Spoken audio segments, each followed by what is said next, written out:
시청자 여러분 안녕하십니까. 오늘은 이상해도 너무 이상한 2차 미북 정상회담이라는 주제로 말씀을 드리겠습니다. 이번 영상은 후반부로 갈수록 중요한 부분이 많이 나오니 끝까지 시청해 주실 것을 부탁드리겠습니다. 먼저 외국성TV는 신생 채널인 만큼 동영상이 잘 노출되지 않습니다. 하늘을 봐야 별을 딸 것인데 그러다 보니까 제가 부득이하게 유튜브에서 홍보활동을 좀 하면서 시간을 많이 뺏겨서 요즘 영상이 자주 올라오지 못하는 점 미리 양해 말씀드리겠습니다. 거두절미하고 요점만 말씀드리겠습니다. 지금 북한은 비핵화에서 한 걸음도 나가고 있지 않습니다. 심지어는 핵리스트를 제출하는 것은 적에게 공격 목표를 노출하는 것이기 때문에 미북 신뢰관계가 구축되지 않는 한 핵리스트를 제출하지 않을 것이라고 김정은이 노골적으로 거부 의사를 밝히고 있습니다. 이쯤 되면은 북한이 비핵화 의지가 없다는 것은 너도 알고 나도 알고 거의 전 세계가 다 아는데 트럼프 행정부만 북한과 큰 진전을 이뤘다, 김정은과 좋은 관계다고 하니까 트럼프에 은근히 기대를 걸었던 국민들이 속에 천불이 나는데 그 틈을 언론 및 보수 유튜버들까지도 교묘하게 비집고 들어와서 트럼프가 북한에 쏘갔느니 트럼프가 비핵화 사기를 치니 하면서 국민들의 답답한 마음을 긁어주니까 국민들이 일종의 카타르시스를 느끼게 되고 그들이 국민들이 인기를 얻는 것입니다. 참 형편없는 수준 낮은 평론가들이라 아니할 수 없습니다. 19일자 중앙일보에 트럼프가 아베의 옆구리를 찔러서 노벨 평화상을 받으려고 했다는 기사가 실렸습니다. 트럼프가 멕시코 국경장벽 건설을 위한 국가 비상사태에 관해서 연설을 하면서 2차 미북 정상회담에 관해서 언급을 하면서 아베가 자신을 노벨 평화상 후보로 추천했다고 깜짝 발언을 했다는 것입니다. 이를 두고 중앙일보 등 언론과 조갑제 등 평론가들이 또 트럼프를 비아냥거리는데 저는 같은 사건을 두고 어쩜 그렇게 보는 시각이 다른지 참 이해하기 어려웠습니다. 저는 오히려 노벨상 보도를 보면서 이번 2차 미북 정상회담의 섬뜩함마저 느꼈습니다. 잘 생각해 보십시오. 일본 아사히 보도를 보면은 트럼프가 자신을 노벨상 후보로 추천해달라고 아베한테 부탁했다고 하는데 첫째, 만약 트럼프가 진짜로 노벨 평화상을 받으려고 했다면은 노벨상 후보는 50년간 공개된 적이 없다고 하는데 뭐하러 자신이 자진해서 그 사실을 공개해서 아베 옆구리를 찔러서 노벨 평화상을 받으려 했다고 하는 등 스스로 망신을 당하는 소녀들을 두겠습니까? 트럼프가 바보입니까? 둘째, 2차 미북 정상회담을 앞둔 묘한 시점에 공개했다는 점입니다. 마치 트럼프가 북핵 문제를 평화적으로 해결하려고 한다는 시그널을 북한에 준 것이 아닌가 하는 점입니다. 셋째, 내가 보기에는 트럼프는 노벨 평화상을 받을 의도가 없는 것으로 보입니다. 왜냐하면 한번 보세요. 시리아 내전에서 화학무기를 쓴 정부군에게 토마호크 50여 발을 날렸죠. 그리고 지금 중국과 무역전쟁을 벌이며 중국을 압박하고 있죠. 북한도 경제 제재로 압박하고 있고 더욱이 근본적으로 트럼프는 자국 우선주의, 보호무역주의입니다. 이런 것들이 다 분명히 평화와는 거리가 먼 정책들입니다. 현대는 꼭 군사전쟁만 전쟁이 아닌 것입니다. 즉 자진해서 아베가 추천했다고 공개한 점, 공개한 시기, 그리고 노벨상과는 거리가 먼 행동들을 해온 점들, 이런 것들을 종합적으로 고려해 볼 때에 트럼프는 노벨상을 받을 의도가 아닌데 노벨상을 받을 의도가 있는 것처럼 정상회담 직전에 슬쩍 흘리는 진짜 의도가 무엇이냐는 겁니다.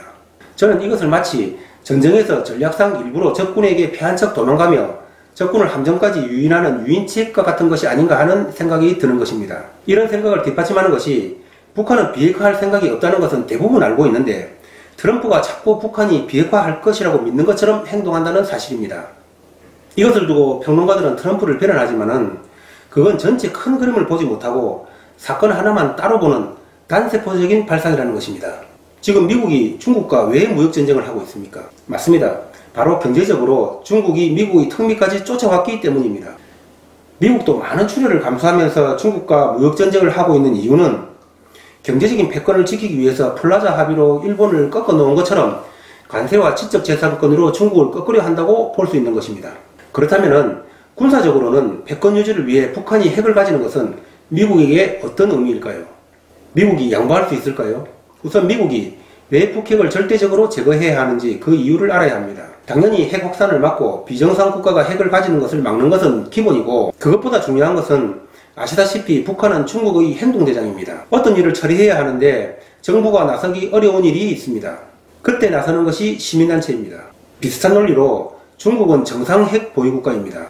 함부로 비정상 행동을 할 수는 없습니다. 반면 북한은 아니죠. 핵을 들고 속된 말로 미친개인 행동을 하면서 중국의 이익을 대변할 수 있는 것입니다. 그렇게 되면 미국으로서는 상당히 곤란해집니다. 마치 거란이 송나라를 칠 목적이 있었는데 바로 송나라로 진군을 하면은 송나라의 조공국인 고려가 후방을 공격할까 두려워서 먼저 고려를 공격한 것이 1차 거란의 침입이고, 그때 서희가 거란에 조공을 바친다는 조건으로 광동육주를 얻은 것이 아니겠습니까? 미국이 중국과 경제적 전쟁과 함께 군사 대국을 꿈꾸는 중국을 막기 위해서 필수적으로 제거되어야 하는 것이 바로 북핵 문제인 것입니다. 중국의 행동대장에게 핵을 지어주게 되면은 미국의 중국에 대한 군사적 전략이 더욱 어려워지게 됩니다. 따라서 이게 대충 얼버무리고 트럼프가 사기를 쳐서 덮을 수 있는 그런 문제가 아닙니다. 그렇다면 패권 유지를 위해서 미국은 왜 이처럼 노력해야만 하는가? 그것은 세계사를 잠시만 살펴보면 답이 나옵니다. 세계사에서 패권국 내지 강국의 대략적인 순서는 고대 이집트에서 시작해서 그리스 로마를 거쳐 알렉산더의 마케도니아, 페르시아의 이란, 오스만의 터키, 칭기스칸의 몽골, 스페인, 프랑스, 영국, 독일, 소련, 미국 순서인데, 과거 영원할 것 같던 패권국 내지는 강국이 그 패권을 놓친 후에 지금은 몽골, 이란, 불가리아 부근의 마케도니아, 그리스, 스페인 등 대부분 별 볼 일 없는 국가로 전락했다는 사실입니다. 대규모 무역 적자와 재정 적자로 시달리고 있는 미국도 패권을 놓치면은 오랜 시간 후에 어떻게 될지는 아무도 모를 일입니다. 즉 이것은 미국의 국익에 관련된 문제이기 때문에 다시 말하지만 대충 하고 넘어갈 수는 없는 문제인 것입니다. 그렇다면 북한이 스스로 핵을 포기해야 하는데 북한이 그럴 수 있습니까? 핵을 빼면 아프리카 국가보다 못한 북한을 누가 쳐다봐 줍니까? 게다가 남북한이 체제 경쟁을 하고 있는 상황 속에서 북한에서 핵을 빼버리면은 북한은 남한에 흡수될 수밖에 없고 그것은 곧 김정은의 죽음을 의미합니다. 따라서 북한도 전쟁을 택하면 택했지 핵을 포기할 수는 없고, 그렇다면은 답은 충돌밖에 없는 것 아니겠습니까?